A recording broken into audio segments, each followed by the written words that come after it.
everyone, merry meet, and I wanted to show you what I did with my altar recently for Litha.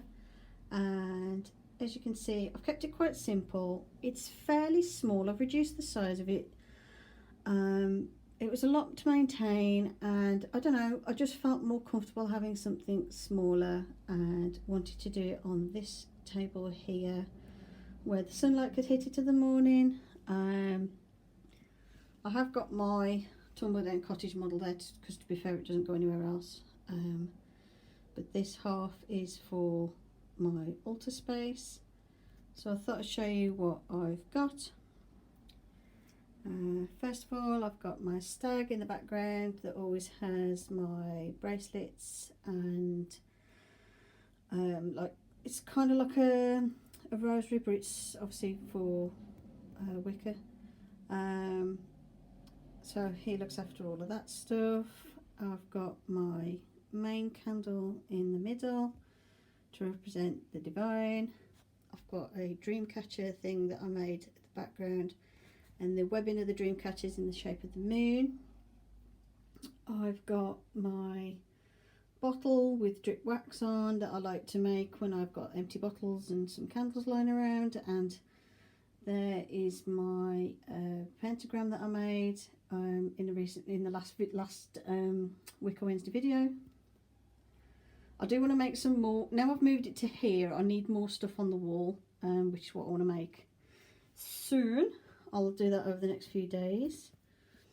I've got my aloe vera plant on there and an offering of some nice water. I've also got a small offering bowl with some chocolate and strawberries in, and the strawberries are fresh from my garden, nice and homegrown. I've also got a vase here which has got some flowers that are flowering in my garden at the moment. I just love the colours of them, thought they were so pretty and wanted to put them on my altar, and obviously I've got a nice bunch of lavender as well because my lavender bush is really shooting up. I've got my bottle there that has my moon water in.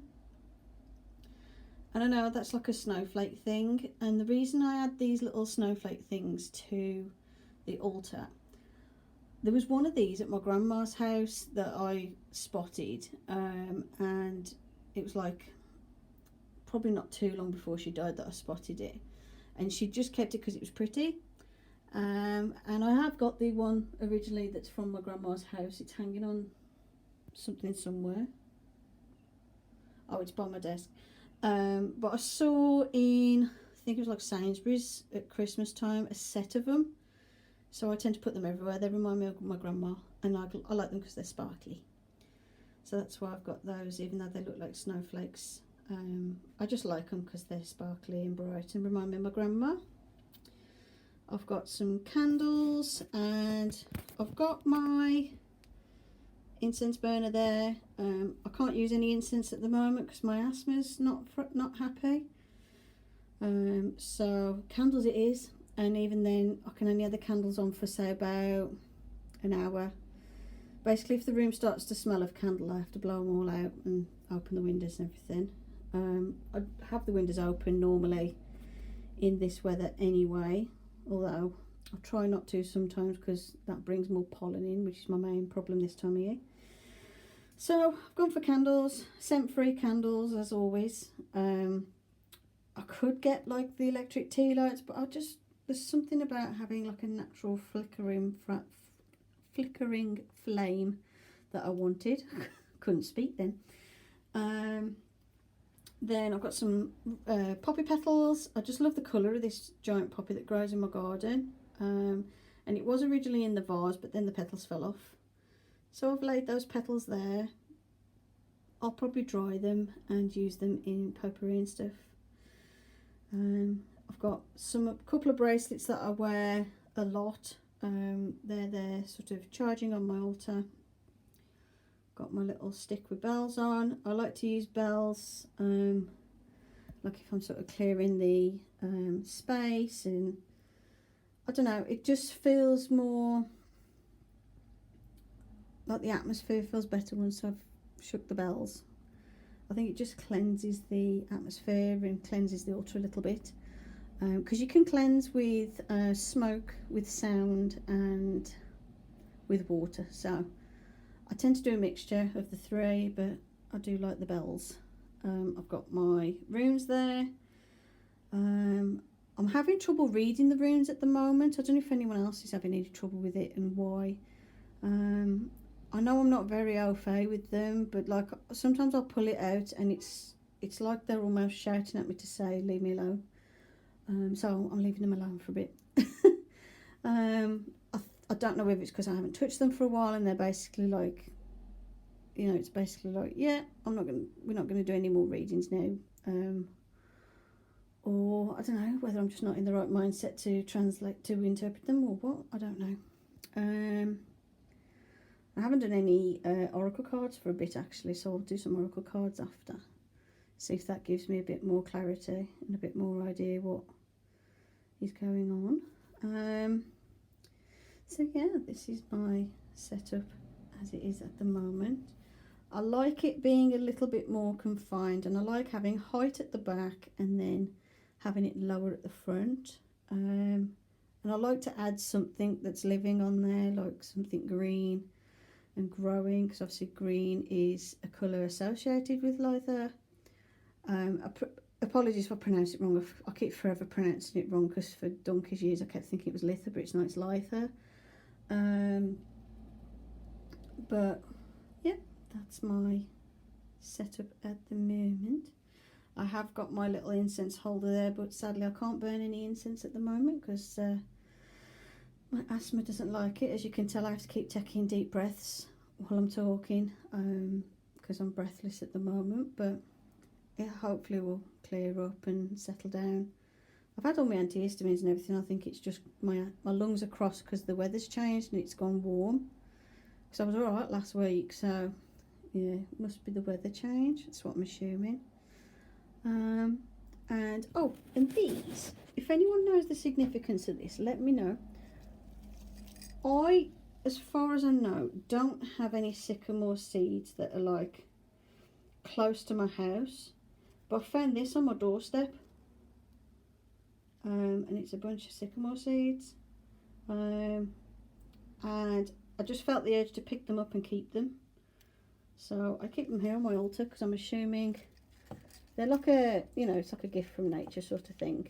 But obviously, if anyone knows the significance of randomly finding a bunch of sycamore seeds by your doorstep, well, it's not my doorstep. It's like the step from my gate down to the path, and they were there, like right outside the entrance to my house. So, if anyone knows the significance of that, please let me know. Like I've looked over the road and I can't see any sycamore trees over the road. I know there's like a young one that's attempting to grow in my front garden, which is going soon because it's only about a foot tall. It's obviously brand new.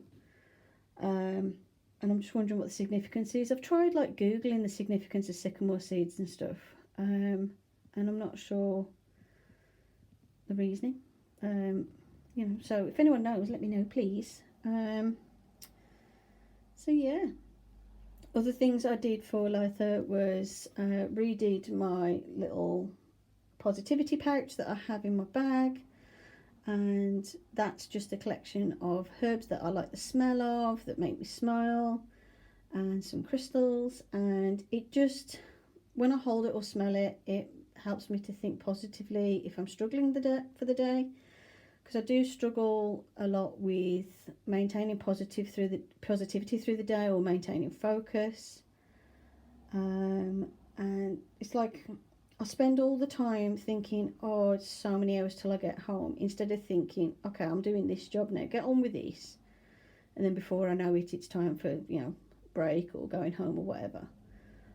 So I use my positivity pouch for that, and it just reminds me to love myself, to stay positive, and to just focus on the task at hand. And I've been wearing my bracelet, which is it Angel Aura Quartz it's called?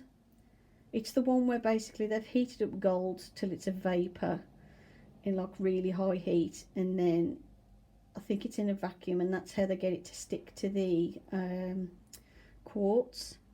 I think it's Angel Aura quartz, I think it's called, and I've got a bracelet for that, and that is really good to use to focus your concentration and just make you, I don't know, it just sort of strengthens your resolve and makes you focus. At least that's what I've found, so I've been wearing that, and that's helped.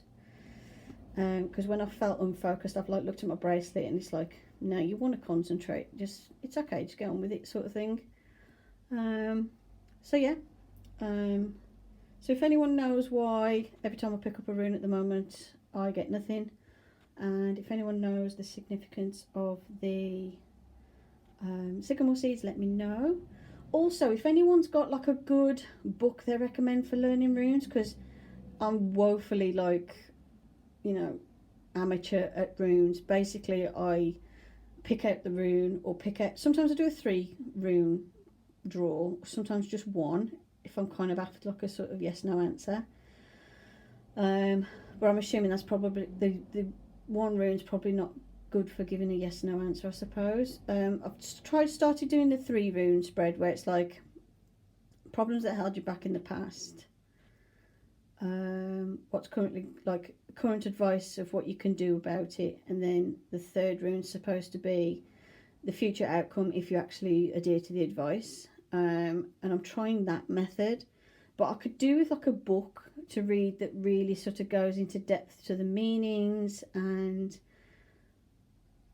I could do with a book is like, if you get certain runes in combination, what does it mean? What do they mean individually? What do they mean if they're combined with such and such a rune? So if anyone could recommend a really good book or a really good website, or even a YouTube channel, let me know in the comments, please. I really want to learn how to read them. I've always liked runes and I've always wanted to know how to read them. And I know last time, I remember years ago I was in Glastonbury and I nearly bought a book, but then I couldn't find any runes on that day because it was a bit late in the day and the shop had shut that I was going to get them from. And the book seemed good, but I can't for the life of me think what book it was. So yeah, any recommendations, let me know. Other things I did for Litha was had a nice meal with my family, so I cooked some really nice food. Had, you know, relaxed, sat in the sunshine for a bit, enjoyed the garden, and I did light my candle and say, you know, give a message of thanks, and, you know, thanking the divine, whoever it may be, for this lovely sunshine and the growing flowers and the crops and everything. I thank them for my lovely pumpkins that are growing really well, my potatoes, my green beans. I thank them for my strawberries, which I've had strawberries coming out my ears this year. And just took time to sort of meditate and reflect and relax and just enjoy the feeling of the moment, really. And that's what I chose to do. So yeah, that's my Litha altar setup and what I did for Litha. Sorry if it's a bit out of focus, it just went weird. So yeah, that's it. Thank you for watching. Blessed be, and bye for now.